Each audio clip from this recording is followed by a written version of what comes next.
청년의 내일을 밝히고 국민의 일상을 지키는 젊은 민주당, 하나 되는 민주당의 길로 이재명 정부의 성공을 이끌겠습니다. 존경하는 국민 여러분, 사랑하는 당원 동지 여러분, 더불어민주당 국회의원 고민정입니다. 저는 오늘 절박한 심정으로 민주당 당대표 선거 출마를 결심하고 이 자리에 섰습니다. 민심의 회초리 앞에 우리가 해야 할 일은 무엇입니까? 우리 더불어민주당은 김대중, 노무현, 문재인, 그리고 이재명 대통령에 이르기까지 민주화 이후 4명의 대통령을 배출한 수권 정당입니다. 이재명 정부와 함께 국민의 삶을 책임져야 하는 집권 여당입니다. 국민의 일상과 대한민국의 미래에 대한 무한 책임이 우리의 어깨 위에 있습니다. 그런데 지난 지방선거에서 민심은 민주당의 회초리를 드셨습니다. 특히 2030 청년 세대는 민주당을 철저하게 외면했습니다. 그들에게 민주당은 격차를 만들고 방치한 기득권 세력이었고 계층 이동 사다리를 오른 뒤 걷어차버린 위선적 세력이었습니다. 국민의 생활과는 거리가 먼 이슈로 우리 안에 갈등을 반복하며 국민의 삶을 돌보는 데는 부족한 세력이었습니다. 뼈아프지만 저는 이것을 인정하는 것에서 우리 민주당이 다시 시작해야 한다고 생각합니다. 민심의 경고 앞에 우리가 부족했던 것이 무엇인지 치열하게 성찰하고 대안을 모색하는 것이 지금 우리가 해야 할 일입니다. 소득, 자산, 성장, 일자리, 소비 등 모든 분야에서 양극화가 커지며 K양극화의 그늘이 짙어지고 있습니다. 이념과 진영으로 갈라졌던 대한민국은 이제 격차로 갈라지고 있습니다. 반도체 산업의 호황으로 한쪽에선 수억 원의 성과급을 나눠주는데 청년들은 연봉 수천만 원짜리 일자리조차 구하지 못하고 있습니다. 자영업자들은 영업하면 빚만 쌓인다며 생존을 걱정하고 있습니다. 임시직, 일용직, 플랫폼 노동 등 비정형 노동이 평생 직장이라는 전통적 고용관계를 대체한 지 오래됐고 불안정 노동시장에서 모두는 각자 도생해야만 하는 처지입니다. 오늘이 각박하고 내일이 불안한 대다수의 사람들에게 코스피 9천은 남의 나라 이야기입니다. 박탈감과 절망만 키우는 소식입니다.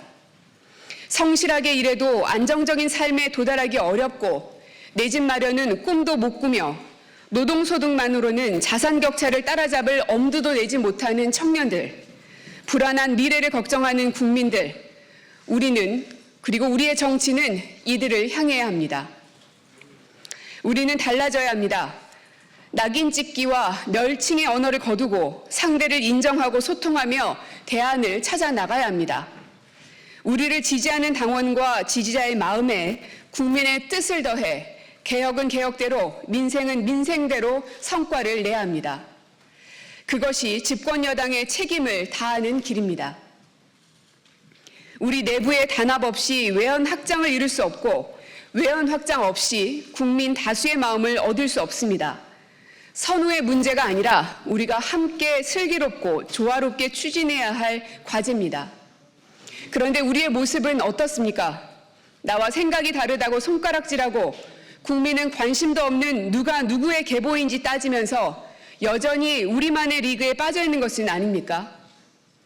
우리가 권력 투쟁에 매몰돼 국민 삶과 아무 관련도 없는 무가치한 논쟁을 반복한다면 총선 승리도 정권 재창출도 어려워질 것입니다. 그렇기 때문에 이번 전당대회가 중요합니다. 당심과 민심의 조화 속에 민주당이 수권정당으로서 뿌리를 튼튼하게 내리고 기둥을 단단하게 세우는 계기로 만들어야 합니다. 무가치한 논쟁이 아니라 국민의 삶의 질 개선을 위한 정책, K자 양극화를 해소하고 대한민국의 미래를 밝힐 비전을 갖고 토론하고 소통해야 합니다. 청년의 미래를 밝히고 국민의 불안한 일상을 지키는 것이 집권 여당 민주당의 제1의 책무여야 합니다. 그런 차원에서 저는 오늘 국민의 일상에 가장 큰 영향을 미치는 주거와 일자리 정책에 대한 문제의식을 밝히고자 합니다. 자산 격차를 키우고 있는 부동산 문제는 이념적 접근이 아닌 실용적 접근으로 풀어가야 합니다. 대법원과 대검 이전 등을 통한 서울 요충진의 주택 공급 부지 확보, 부동산 매매 중심의 대책을 넘어 세분화된 전월세 대책 시행, 청년 신혼부부 대출 규제 완화, 보유세 핀셋 증세가 아닌 종부세 폐지를 포함한 부동산 세제 종합 개편 등 원칙과 실용의 조화 속에 주거 사다리를 복원하는 데 집권 여당의 정책 역량을 집중하겠습니다. 인공지능 반도체 호황은 기회이자 위기입니다. 상상조차 할 수 없었던 눈부신 호황이 눈앞에 펼쳐지는 한편 그 온기는 제한적이고 청년들은 오히려 줄어드는 일자리에 직격탄을 맞고 있습니다. 맞춤형 정책 설계와 지원을 통해 기업이 신입 채용을 다시 늘릴 수 있도록 유도하고 지원해야 합니다. 반도체 호황에 따른 초과 세수는 청년과 미래 투자에 집중해야 합니다. 또 민주당도 좀 더 젊은 정당으로 혁신해야 합니다. 청년을 우리가 필요할 때만 호명하는 것이 아니라 청년을 민주당의 주인으로 키워내겠습니다. 청년 당직 할당제를 통해 중앙당과 시도당의 주요 당직 가운데 일정 비율을 청년들에게 개방하겠습니다. 당원 중심 정당, 당원 주권 시대에 걸맞게 당원의 책임과 권한도 강화해야 합니다. 당의 주요 정책 결정 과정에 당원 공론화위원회를 통해 수기 절차를 도입하겠습니다. 당대표 직속으로 청년미래위원회를 두고 청년미래위원회 위원장은 중앙당 청년 부대표로 해 당대표와 직접 소통하고 논의하는 절차를 만들겠습니다. 청년미래위원회를 통해 우리 당의 청년들이 마음껏 실력을 발휘할 수 있도록 하겠습니다. 사랑하는 당원 동지 여러분, 그리고 국민 여러분, 8월 전당대회는 정치가 우리를 위해 무엇을 했나라고 묻는 청년들과 국민들께 민주당 정치가 무엇인지 증명해내는 시간으로 만들어야 합니다. 우리가 어떤 미래 비전을 갖고 있는지 당원과 국민들께 제시하고 신뢰를 쌓아나가는 출발점으로 만들어야 합니다. 그 길이 가시밭길이라 하도 민주당의 승리와 이재명 정부의 성공을 이끌 수 있는 길이라면 당당하게 걸어가겠습니다. 밖으로는 청년의 목소리를 듣고 안으로는 청년을 키우는 젊은 민주당의 길을 만들어내겠습니다. 김대중의 인내와 성공, 노무현의 도전과 개혁, 문재인의 포용과 도약 속에 커온 민주당이 국민 다수의 이해를 대변하고 국민의 삶을 하나씩 개선해 나가는 모두의 민주당이 될 수 있도록 하겠습니다. 윤석열 정부에서 훼손한 문재인 정부 성과를 계승하고 이재명 정부의 성공을 뒷받침하는 민주당을 만드는 데 앞장서겠습니다. 우리부터 하나 되는 민주당을 만들겠습니다. 고맙습니다.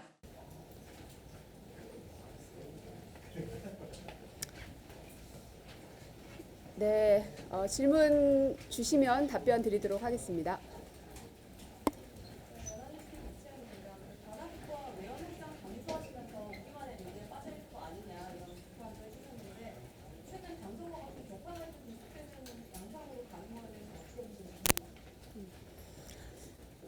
국민들의 민심과 점점 멀어지는 길을 가고 있다고 생각합니다. 늘상 말로는 민심과 당심을 하나로 모으고 또 국민의 뜻을 받들겠다고 모든 정치인들은 얘기합니다. 그러나 바깥에 계신 국민들이 보는 민주당의 실망감 그리고 그 심각성을 인지하지 못하고 있는 둔한 그 감성들이 국민들께는 답답함으로 이어지고 있다고 생각합니다. 국민들이 생각하시는 것은 민주당이 집권 여당으로서 거대 여당입니다. 압도적입니다. 그만큼 대한민국을 좀 새롭게 도약시켜달라는 절박함이기도 합니다. 특히나 계엄 정국 이후에 이 진보 보수 할 것 없이 계엄과 내란에 반대하는 많은 국민들의 열망을 안고 있는 정부이기도 합니다. 그렇다면 더 많은 세대와 더 많은 계층, 사람들을 하나로 모아낼 수 있어야 합니다. 그러나 지금 전당대회를 앞두고 있는 저희 민주당의 모습은 서로를 공격하면서 그야말로 개파 논쟁에 빠져 있는 모습이어서 그 실망감이 더욱 커지지 않을까 하는 우려가 있습니다. 그리고 세상은 굉장히 빠르게 젊게 변화하고 있습니다. 지금 이 자리에 앉아 계신 기자님들도 그렇고요. 제 친구들도 그렇고요. 대부분의 일반 시민들의 삶 속에서 제가 이제 40대 중반인데 저 정도의 나이면 사실은 중간 그러니까 중간 이상의 관리자급 되겠죠. 그러나 여전히 이곳 정치권 안에서는 그 세대 교체조차 이뤄내지 못하고 있습니다. 민주당이 그동안 사랑받았던 이유는 젊음의 역동성이었다고 생각합니다. 김대중 대통령께서는 젊은 세대들을 대거 당으로 그리고 이 정부의 많은 역할들을 부여를 했었습니다. 그를 통해서 국민들에게는 청년들의 에너지를 전달했다고 생각합니다. 그러나 지금 우리 정당은 그때 이후에 무엇이 바뀌었나 하는 자괴감이 좀 듭니다. 그래서 청년들을 2030 세대의 문제점에 대해서는 모두 다 공감을 하고 있는데요. 다만 제가 강조하고 싶은 것은 더 이상 청년들을 액세서리로 활용하려 하지 말고 청년들이 중심에 서야 한다고 생각합니다. 그러나 선배들이 만들어준 자리에 갈 생각은 없습니다. 그 자리를 밀어 올리는 게 또 젊은 청년들이 해야 될 역할이라고 생각합니다. 제가 어디까지 해낼 수 있을지는 모르겠지만 가는 데까지 가고 못다한 일은 또 그 다음 사람들이 그 길을 열어나갈 거라고 생각합니다. 첫 번째 문준입니다.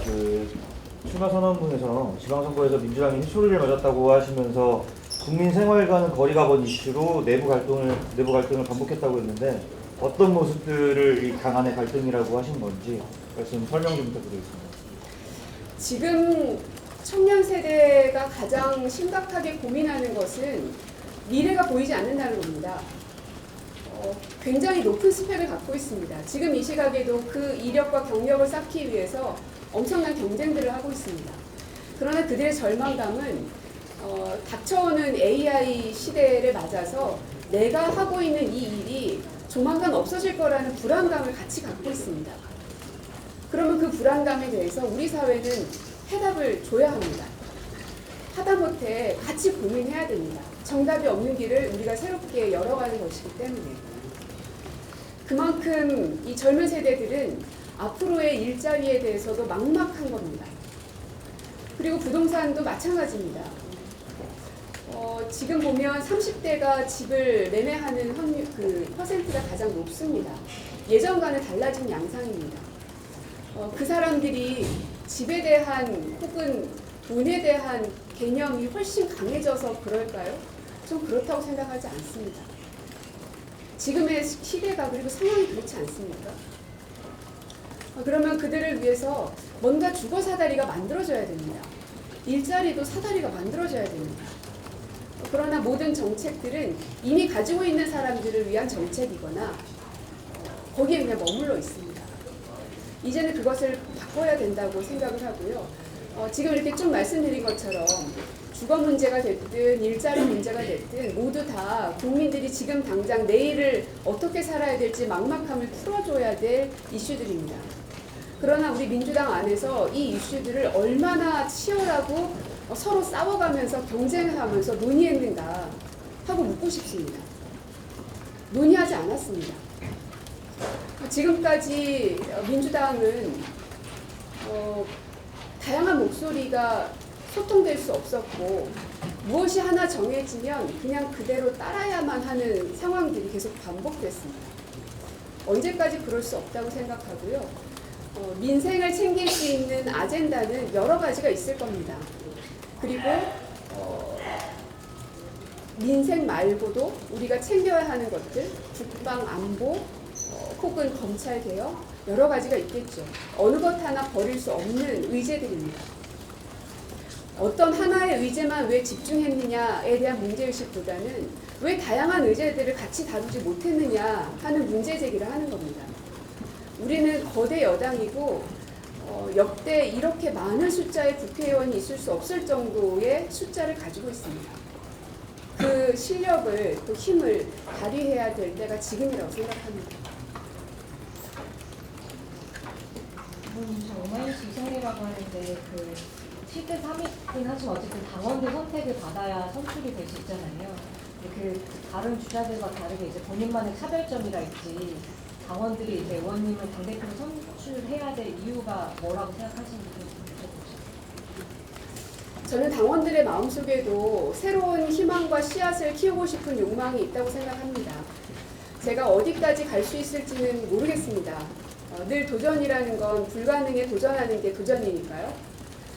우리 당의 그 다음 주자들, 그리고 새로운 새싹들, 희망들, 그런 것들을 당원들에게 보여드리고 싶었습니다. 그 선택의 결과가 어디까지인지는 저도 레이스를 뛰어봐야 알 수 있겠지만 아무도 시작하지 않으면 아무런 변화도 일어나지 않습니다. 글쎄요, 지금 거론되고 있는 세 분의 선배 의원님들께서는 대권 주자로 거론될 만한 거물급 정치인들인 거 맞습니다. 인정합니다. 하지만 우리 민주당이 거기에서만 머물러야 하느냐라고 묻는다면 동의할 수 없습니다. 민주당은 원로 정치인들부터 아주 정치를 새롭게 시작하는 새로운 정치인들까지도 모두가 용광로처럼 녹아들어가고 때론 거기에서 경쟁하고 치열하게 토론했던 정당으로 저는 기억합니다. 그 민주당의 모습을 다시 되살리고자 하는 저의 절박함으로 이해해 주시면 좋겠습니다. 의원님, 조선일보 유정원입니다. 다른 후보들도 2030 청년 문제 해결해야 된다, 내가 해결할 수 있다고 이제 말씀을 많이 하시는데, 그럼에도 불구하고 이제 의원님이 출마 결심하신 배경에는 이제 내가 가장 이 문제를 잘 해결할 수 있다는 좀 확신이 있으셨을 것 같은데, 이제 고민정이 다른 후보들보다 이 문제를 더 잘 이제 해결할 수 있다고 좀 판단하시는 이유는 뭔지 궁금하고, 그리고 혹시 지금 이 정청래 지도부 현 지도부에 대해서는 좀 청년 문제 어떻게 좀 평가를 하시는지 궁금합니다. 당사자성이 가장 중요하다고 저는 판단했습니다. 청년 이슈를 누군가가 해결해 주겠다 수도 없이 많이 들었습니다. 2030 세대들을 위해서 같이 소통하고 공감하겠다. 그래서 이야기를 듣겠다. 그래서 그 결과 당신들에게 이러한 것들을 해주겠다. 거기에서 저는 멈추고 싶진 않습니다. 당의 중심으로 서야 된다고 생각합니다. 당의 간판이 바뀌어야 된다고 생각합니다. 언제까지 86그룹들을 우리 민주당이 전면에 내세우고 그것만을 쫓아갈 것이냐, 우리 민주당에게 내세울 수 있는 것이 그것밖에 없느냐 하는 문제의식을 말씀드리는 거고요. 사실은 이 자리에 서기까지 많은 사람들이 반대하고 말리기도 하고 걱정도 했습니다. 그 이유는 뻔합니다. 쉽지 않은 싸움이니까. 그러나 쉽지 않기 때문에 아무도 도전하지 않으면 아무도 시작할 수 없습니다. 처음이 없는 시작은 없습니다. 청년들의 문제를 우리 민주당이 해결하겠다고 하면서 청년 정치인들이 아무런 목소리도 내지 않는 것, 저는 이상하다고 생각했습니다. 그리고 그 시대가, 그 세대가 공감하는 것은 우리가 말과 글로 설명할 수 없는 육감으로 느끼는 것들이 있다는 걸 여러분도 다 아실 겁니다. 우리 세대가 공감했었던 것들, 문화적인 것도 있을 수 있고 정치, 경제, 사회적인 여러 가지 이슈들을 우리는 육감적으로 느끼고 있습니다. 그래서 그것이 하나의 세대로 호칭이 되고 불려지고 있습니다. 이젠 더 이상 누군가가 만들어준 리그에서 뛰는 게 아니라 내가 그 리그를 만들어서 우리가 뛰자 하는 선언을 하고 싶은 마음입니다. 이제 아까 청년들 말했는데 청년들 극우화가 좀 심각하게 우려되는 이게 좀 민주당이 좀 위험이 될 것 같은데 이게 젠더랑하고 군대부터 연결되는 것 같은데 여기에 좀 어떻게 대응하세요? 극우화의 이슈는 비단 몇몇 학생들의 문제가 아니라고 생각합니다. 결국 극우는 극단의 사람들이 표출되는 것이지 않겠습니까? 과연 지금 이 세상이 극단을 지향하고 있습니까? 서로 좀 다르더라도 악수하고 만나고 합의점을 조금이라도 더 찾아내고 그렇게 해야 교차 지점이 만들어지는 겁니다. 그래야 극단이 설 자리를 잃게 되는 겁니다. 그러나 지금은 상대보다 내가 더 우월하다는 걸 나의 경쟁력으로 얘기하지 않고 상대를 끌어내림으로 인해서 반사이익을 얻으려는 문화가 우리 정치권 안에 너무 팽배합니다. 그러면서 어떻게 극우를 그리고 극단을 우리가 없앨 수 있겠습니까? 우리 스스로가 달라져야 된다고 생각하고요. 최근에 있었던 배재고와 광주일고의 학생들과 선생님들, 학부모님들이 오히려 저희 정치권에게 많은 교훈과 참교육을 시켜주셨다고 저는 생각합니다.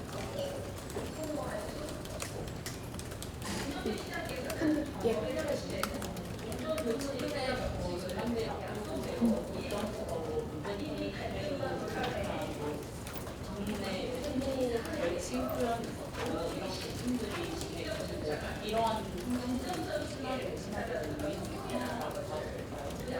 예, 물론 그렇습니다. 제가 얼마 전에 수박이라는 멸칭이 있었을 때 왜 지적하지 않았는가 하는 문제 지적을 한 바가 있습니다. 어떤 단어는 되고 어떤 단어는 안 되고 글쎄요, 그것은 많은 사람들의 집단지성의 결과물로 판단받아야 될 거라고 생각합니다. 정해진 혐오사전이라는 건 없으니까요. 그러나 분명 그 당시에도 다른 의견을 이야기하는 사람들에게 많은 멸칭과 손가락질이 있었던 것도 사실입니다.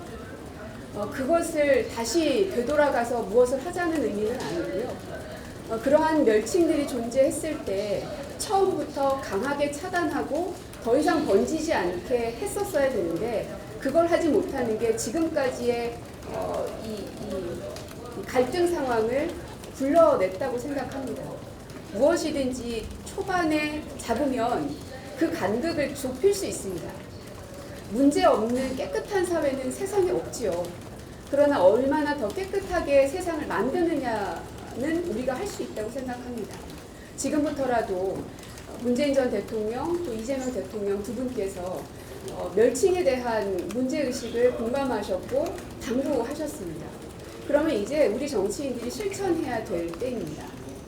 단순히 혐오로 인정되는 단어가 아니니까 나는 괜찮아가 아니라 과연 내가 이 말을 했을 때 상대방의 인격을 훼손하고 폄훼하는 것은 아닐까라는 고민이 담겨 있어야 된다고 생각합니다. 저는 늘 생각하는데요. 중학교 아이들한테 내가 이 말을 써도 되나? 아이들 앞에 이런 말을 해도 되나? 아이들이 내 이런 말을 들어도 되나? 해서 오케이를 받으면 저는 그건 해도 되는 말이라고 생각합니다. 그러나 지금 정치권에서 흘러나오고 있는 말들 혹은 기사 제목으로 쓰여지고 있는 그 글들이 때로는 아이들이 볼까 봐 걱정스러울 지경입니다. 그것은 우리가 쓰지 말아야 될 단어란 뜻이겠죠. 어제 전쟁에서 성북투표 실시 이야기 나왔는데요. 그거 관련해서 당분간지 위반이나 혹은 특정 후보에게 유리한 것 아니냐라는 의견이 나오고 있는데요. 그 생각은 어떠신가요? 2030 세대가 우리 민주당에게 지적했던 것 중에 하나는 투명하지 못하고 그래서 불공정하다 하는 부분이라는 생각이 듭니다. 투명하면 욕은 좀 먹겠지만 불공정하다는 소리는 듣지는 않습니다. 무엇이든지 51대 49일 수밖에 없으니까. 그러나 이번 이 전당대회 전준위에서의 선호투표제 역시 투명하지 못함으로 인해서 불공정하다라는 의심을 받을 수밖에 없는 상황을 또다시 연출했다고 생각합니다. 지금 민주당의 현 주소를 그대로 보여주고 있는 거라고 생각합니다. 끊임없이 논의하고 토론하고 왜 그 제도로 가야만 하는지 당원들이 이해하고 그러나 정치인인 저조차도 뉴스를 보고 알아야 되는 게 정상이라고 생각하지는 않습니다. 무엇이든 투명하게 밝힌다는 건 자신 있다는 뜻이거든요. 자신이 없기 때문에 투명하게 밝히지 못했던 것이라고 저는 지적하고 싶습니다. 윤석열 정부에서 훼손된 문재인 정부의 성과를 계승하고 이제 이재명 정부의 성공을 뒷받침하겠다고 말씀 주셔서 당대표로서 이재명 정부의 성공을 위해서 계승하면 좋겠다 싶은 문재인 정부의 이 성과나 정책이 있는지 먼저 여쭙고요. 하나씩 할게요. 하나씩 먼저 답변 드리고 문재인 정부의 최대 성과는 저는 코로나 방역이었다고 생각합니다. 그것은 우리뿐 아니라 전 세계가 인정했었던 것이기 때문에 충분히 자부심을 가져도 좋다고 생각합니다. 그러면 앞으로도 어떠한 이 감염균들과의 싸움이 벌어질지 예측하기 어렵습니다. 전 세계에서는 가끔씩 그런 코로나 바이러스와 같은 사건들이 조금씩 올라옵니다. 그것이 전 세계로 번지는 순간 또다시 코로나 사태로 빠지는 것이겠죠. 그렇다면 이미 K-백신 그리고 K-방역의 노하우와 그리고 자신감을 갖고 있는 우리 정부가 그것을 늘상 대비하고 시스템을 정비하는 것이 미래를 대비하는 일이라고 생각합니다. 그리고 평화를 향한 여정 또한 마찬가지입니다. 북미 간에 마지막에 이 성과를 내지 못한 것은 정말 아쉽고 너무나 죄송스럽기도 하고 안타깝기도 합니다. 하지만 한반도의 평화를 만들어내겠다는 우리 문재인 정부의 강한 의지만큼은 어느 누구도 의심하지 않는다고 생각합니다. 북미 간의 결렬이 됐다고 해서 한반도의 평화 열차를 여기서 멈춰야 됩니까? 그것 또한 미래 세대에게 불안한 미래를 물려주는 것 아니겠습니까? 미래 세대에게 안정적인 대한민국을 물려주기 위해서라도 한반도 평화는 계속해서 시도하고 깨지더라도 도전해야 되는 영역이라고 생각합니다. 그래서 그런 부분들은 이재명 정부에서도 충분히 그 공과 발을 받아 안아서 잘못된 것들은 보완하고 잘된 것들은 확대 계승해서 더 나은 정부를 만들 수 있을 거라고 생각합니다. 그리고 이재명 정부의 가장 큰 장점이자 특징은 민생에 강하다는 겁니다. 그리고 판단이 빠르고 추진력이 굉장히 좋습니다. 그것은 제가 최고위원으로 있을 때 당대표로 모셨을 때에도 무척 많이 느꼈습니다. 그러나 그렇다고 해서 이재명 대통령께서 무조건 정해놓고 무조건 이걸로 가, 이거는 아니었습니다. 단 한 번도 그러지 않았던 걸로 저는 기억합니다. 언론인 여러분들에게 비공개에서의 말씀들을 다 얘기하지 못해서 제 철칙은 비공개에서의 말들을 이야기하지 않는다는 거여서요. 그러기는 했지만 사실은 매 사안마다 굉장히 많은 토론이 있었고 또 반대 의견도 있고 찬성 의견도 있고 그 치열한 토론 끝에 결론을 내려왔었습니다. 그리고 결론이 내렸을 때는 그때부터는 앞뒤 보지 않고 무조건 직진이었던 걸로 기억합니다. 그것이 바로 이재명 정부의 이재명 대통령의 장점이자 특징이고 그리고 가장 잘하는 부분이라고 생각합니다. 그래서 우리 민주당이 해야 될 일은 그러한 추진력이 훨씬 더 넓게 갈 수 있도록 도와야 된다는 겁니다. 이재명이라는 분도 한 사람이기 때문에 어떻게 모든 것들을 다 챙겨갈 수 있겠습니까? 그 부족한 부분을 이 수많은 100여 명의 민주당 의원들이 메워줘야 되는 일이라고 생각합니다. 네, 그리고 내분 하나 없이 의원 확장이 없다고 해주신 말씀은 일주일 전에 전현직 대통령께서 만났을 때 문재인 대통령의 말씀을 좀 떠올리게 하는데요. 아무래도 큰 결단을 하셨으니 문 대통령께도 출마 의사를 전후로 말씀을 드렸을 것 같은 좀 반응이 있으십니다. 그걸 제일 많이 물으시더라고요. 그리고 어떤 게 알고 싶어서 저에게 물으시는지도 잘 압니다.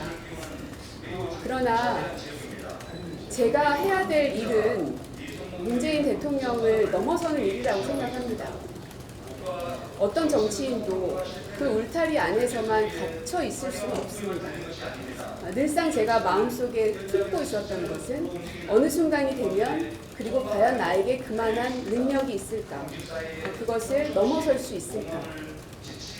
늘상 그 곁과 그 장을 만들어줬었던 거는 문재인 대통령이시기도 하고요. 그래서 문 대통령님은 전당대회가 끝나는 대로 찾아뵐 생각은 있습니다. 그러나 문재인의 대변인 혹은 문재인 정부의 고민정 이것이 아니라 그냥 정치인 고민정으로 서보자 함이라는 걸 말씀드리고 싶고요. 그렇기 때문에 더더욱 오늘 이 자리에도 저 혼자 왔다는 점을 말씀드립니다.